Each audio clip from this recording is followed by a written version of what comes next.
Brother, రీసెంట్‌గా తెనాలిలో పోలీసులు ముగ్గురు యువకుల్ని రోడ్డు మీద కొడుతున్న వీడియో బాగా వైరల్ అయింది కదా! ఆ బ్యాచ్‌లో కొందరిపైన మీరు కూడా కంప్లెయింట్ చేసినట్టయితే మా విషయం వరకు వచ్చింది. అసలు ఏం జరిగింది? అసలు మీరు వాళ్ళపైన ఎందుకు కంప్లెయింట్ పెట్టారు? ఏం జరిగిందంటే ఏం చెప్తారు?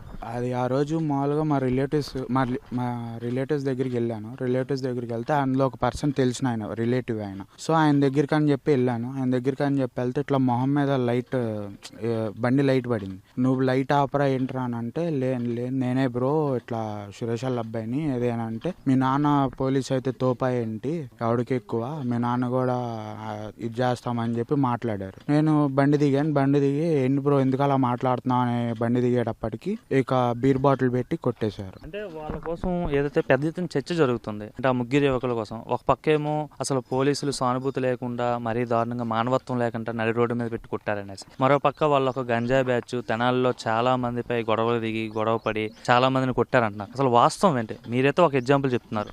అసలు వాస్తవం అంటే వాళ్ళు గంజాయి బ్యాచే. ఈ తెనాల్లో ఎవరు అడిగినా చెప్తారు ఐతానగర్ అంటేనే పెద్ద రౌడీ షట్టర్ ఏరియా అని చెప్పి. తెనాల్లో ఎవరిని అడిగినా, చిన్నపిల్లాడిని అడిగినా కానీ చెప్తారు ఈ ఐతానగర్ బ్యాచ్ అంతా ఇంతే అదే అని చెప్పి. వాళ్ళు గంజాయి తాగి ఆ రోజు కొట్టారు అని చెప్పి తెనాల్లో కాదు చుట్టుపక్కల ఏరియా మొత్తం టాక్ అదే నడుస్తుంది. ఆ చిరంజీవి అనే కానిస్టేబుల్ని కొట్టారు. అంటే మీరు మీ ఫాదర్ కానిస్టేబులా? కొడుకుతో గొడవ పడ్డారు, ఇంకో పక్క ఇంకో కానిస్టేబుల్తో గొడవ పడ్డారు. అంతే అండి. పోలీసులు అయినా సరే వాళ్ళు లేదా? ఎవరికి భయపడరండి ఆ బ్యాచ్ అంటేనే అంత. ముఖ్యంగా ఈ నవీన్ అనే పర్సన్, వీళ్ళు గ్యాంగ్ పేరేంటి అసలు? వీళ్ళ గ్యాంగ్ పేరు ఏమో తెలియదు కానీ వీళ్ళంతా ఒకే గ్యాంగ్ అండి. ఉంటారు వాళ్ళంతా? కనపడరు కొంతమంది అయితే కనపడతారు. నవీన్ అనే అబ్బాయి అలియాస్ కిల్లర్ అని అంటారు అబ్బాయిని. అబ్బాయి అయితే ముఖ్యంగా అన్నిట్లో ఉంటాడు. కాకపోతే ఆ అబ్బాయి ఏంటంటే ఇప్పుడు ఇలా గొడవ జరిగింది అనుకో నైట్కి అబ్స్కాండ్ అయిపోతాడు. గొడవ పడతాడు, గొడవ అయిపోయిన తర్వాత అబ్స్కాండ్ అయిపోతాడు, దొరకకుండా వెళ్ళిపోతాడు. అంటే మొన్న దొరికిన ముగ్గురులో ఈ అబ్బాయి లేడా?